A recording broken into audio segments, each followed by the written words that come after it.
गहराते जंगल के बीच जानवरों का जीवन शांत था, पर एक कोना ऐसा था जहां कोई नहीं जाता। उसका नाम था सन्नाटा घाटी। घाटी के बारे में कहा जाता था कि वहां कुछ ऐसा है जो परछाइयों में रहता है और वापस लौटने नहीं देता। एक दिन शेर राजा वीर सिंह के 2 सिपाही भालू और लकड़बग्घा उस घाटी की ओर गश्त पर गए और लौटे ही नहीं। राजा का दरबार खामोश हो गया। डर जंगल में फैल गया जैसे धुंध। कोई वहां जाने को तैयार नहीं था। तभी छोटा सा खरगोश चिंटू अपनी टोपी संभालते हुए आगे आया और बोला, मैं जाऊंगा सब जानवर हंसे। एक नन्हा खरगोश इस डरावनी घाटी में जाएगा, लेकिन चिंटू की आंखों में भरोसा था। राजा ने उसे आदेश दिया, अगर तुझे जाना है तो इस झंडे को घाटी से लाकर दिखा। अगले दिन चिंटू अपने साथ रस्सी, मशाल और मां का दिया हुआ कांच का लकी चार्म लेकर निकला। रास्ते में उसने बंदर मोंटी से मुलाकात की।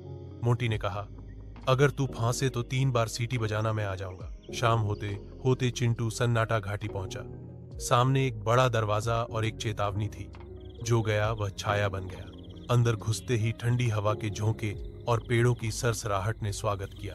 अंधेरे में कुछ लाल आंखें चमकी। 2 पिंजरे थे जिनमें सिपाही कैद थे। तभी एक डरावनी हौंसी गूंजी। अंधेरे से निकला एक तेंदुआ जिसके शरीर से धुआं निकल रहा था। तू भी अब मेरी घाटी में कैद रहेगा, तेंदुआ गुर्राया। चिंटू ने मशाल को घुमाया, धूल उड़ाई और उस पर कांच का लकी चार्म फेंका। तेंदुआ पीछे हटा। उसकी त्वचा जलने लगी। वो कोई आम जानवर नहीं था, बल्कि छाया प्राणी था। चिंटू ने दोनों सिपाहियों को जगाया और रस्सी से तेंदुआ की टांगें बांध दी। लेकिन तभी पेड़ों से 2 और छाया प्राणी आए, एक लोमड़ी और एक काला भेड़िया।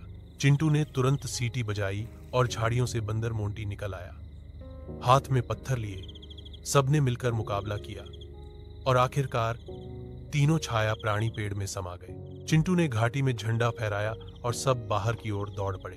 जंगल लौटते ही सबने उनका स्वागत किया। शेर राजा ने चिंटू को गले लगाया। तू हमारे जंगल का छोटा नहीं, सबसे बड़ा योद्धा है, राजा ने घोषणा की। सब जानवर ताली बजाने लगे। मोंटी ने कहा, अब तो मुझे भी डर नहीं लगता। डर को हराना हो तो बुद्धि और दोस्ती साथ रखो। चिंटू मुस्कराया।